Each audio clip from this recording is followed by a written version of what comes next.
Hey guys, just doing a video update. We'll do a little video vlog on my experiences. Today I got my eyes lasered. Um, I was about 4 hours ago. I went and I had a long drive home from a doctor's place and then went and zonked out for a good 2 hours there, which is what they recommend doing, and it actually makes a big difference.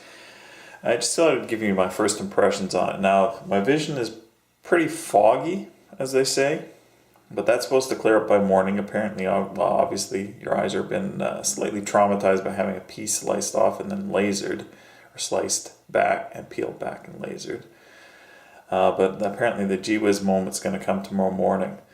I'll give you some comments. Now, obviously, things aren't looking too pretty in the good old eyeball there. I suppose I should look back and forth there. You can get a better idea of it. A lot of the redness there is from this suction cup device that they use at the beginning so that they can cut the corneal flap. And my impressions on the whole system was that it actually doesn't take very long to get it done. I showed up at noon and they were done by about, I actually was done and I was in the waiting room by about 15 to 2.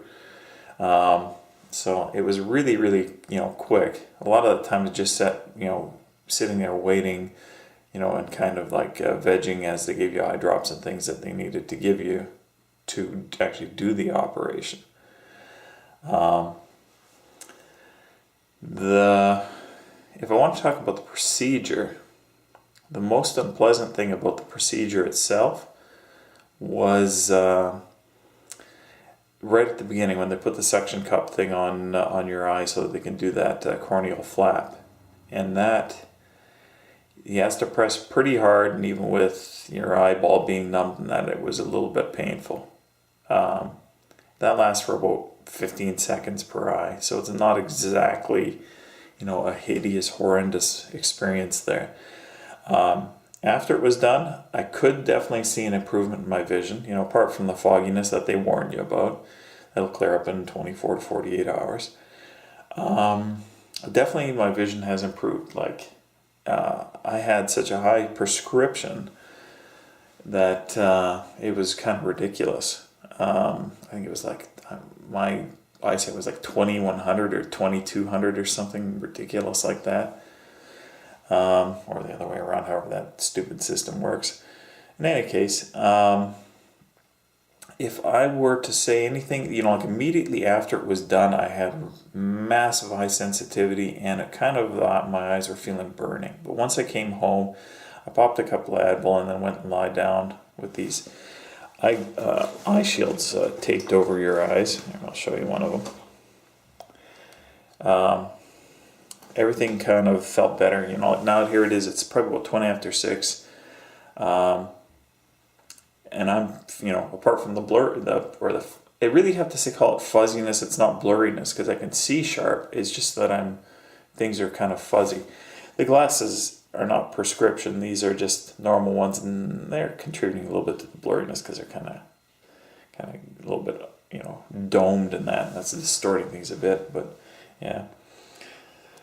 Interesting nonetheless. I got to take eye drops every waking hour for the first 48 hours. It doesn't mean I have to get up in the middle of the night, but it does mean I have to take it during the day. We're going to see how things are going to shape up. Anyways, I don't know what else is worth saying, but all in all, I'm liking it so far, because I'm sitting here holding a piece of paper behind the camera, and I can read the text on the page, which is how bad my eyesight was before. Before that would have been unreadable. Anyways, this is just a continuation of what I was talking about. These glasses do definitely distort the way everything looks, but nonetheless, I'm not supposed to use the computer, and the reality is you could, but it's pretty difficult because things are still pretty foggy. But nonetheless, it doesn't mean I can't go and do some other stuff. Got the dogs out here. If one of them would bring me its toy, I'd play with them. I'll see if I can find something else to do after that.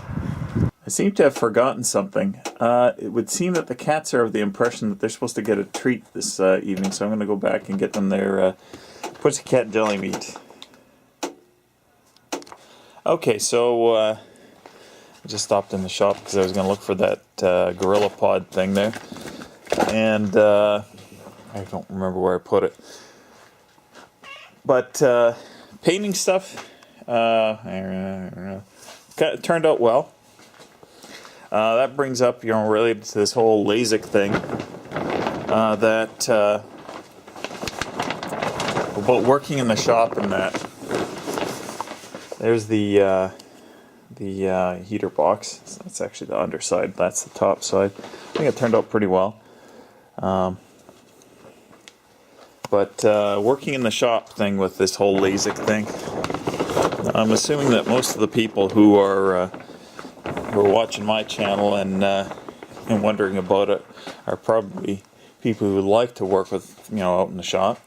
And here's the advice the doctor gave. I asked him specifically about painting and how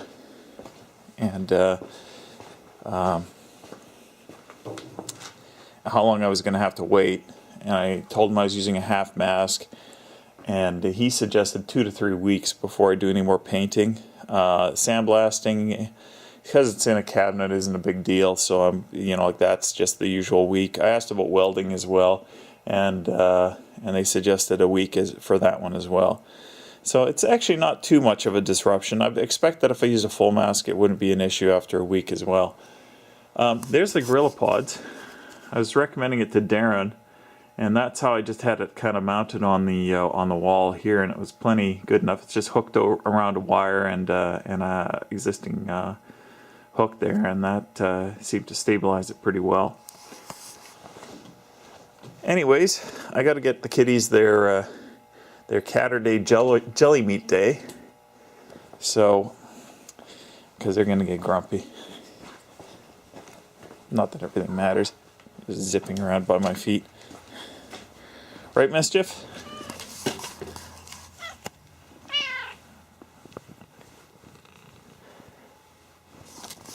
Anyways, I'll cut this off for a second. Okay, so I'm heading back out. Give the kitty cats their Friday night treat.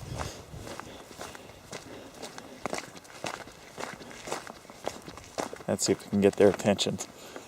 Yeah, let's try something here.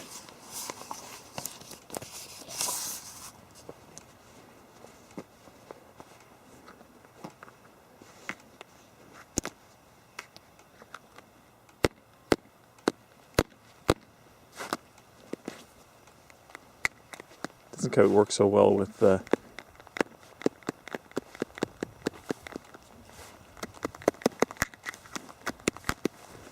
can't really click the cans the way I usually do. You usually can get all the cats coming running. Right, Mo?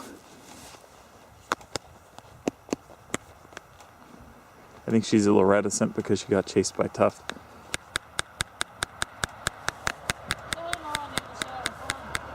Oh, well, then they'll have to run further. Now that's camouflage.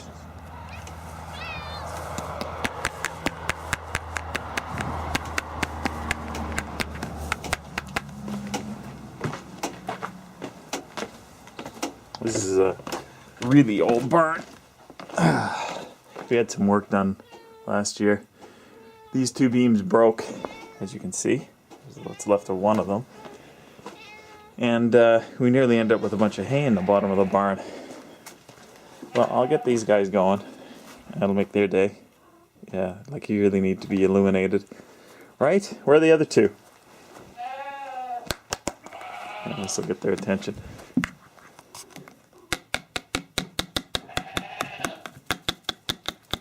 That's Toby. That's Whitty. That's Mo the cat. And that, of course, is Tuffy that you've seen a lot of times in my shop. Okay, let's mix them up some Friday night breakfast? Dinner? Whatever. So there's Whitty and Toby eating their Catterday feast. They're barn kitties, and they always have cookies here, but that's their treat for every Friday night. Tuffy and Momo, and just kind of nice to separate them because they get kind of a little grumpy about it. Let's have a look at the Schmeep. Feeding time for the Schmeep, so they're a little bit grumbled. We have a small flock of 12 ewes, and the ram is the guy with the collar on it that's got a big crayon on his chest to mark him. Isn't that right, number one? Number one is one of the friendlier sheep.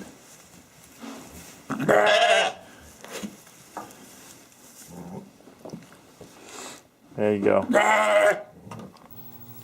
Okay, so the doctor said no TV, no reading. I assume I've extended to no video games, but he didn't say no pinball, so I'm going to play some pinball tonight.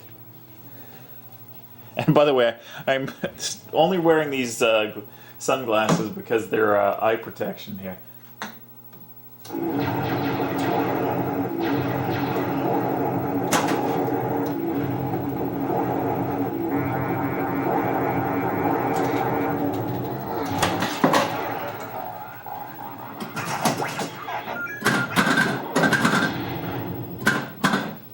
This wasn't the machine I was trying to trade for the Camaro. It was one of an Apollo 13 pinball machine. I saw the guy had lowered his price again on that Camaro, but he never called me back, so he must really need the money more than he needs another pinball machine lying around. I think he was a dealer, that's why he was lowballing me so bad on it. Because he did mention that he saw one of those Apollo 13 machines for $1,100 in an auction. That's why he was only offering me that much for it. Death Star approaching.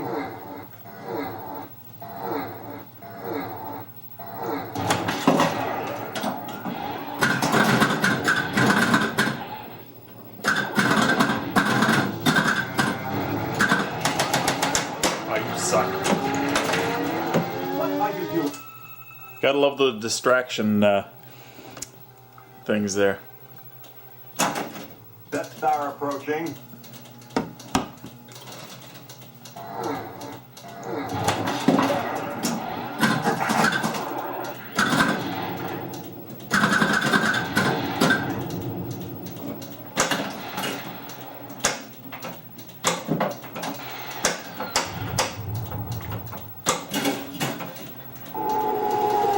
Wrap it up.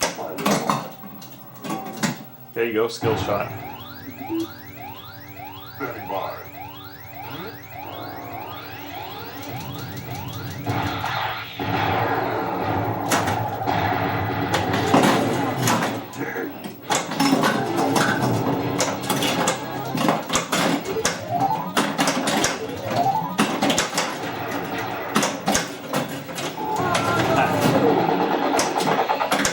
Shoot the Death Star. Evacuate. With a free cocktail. Oh, Stuart. Anyways, I'll cut this off right now. Anyways, guys, that's it from the Red-Eyed Kid.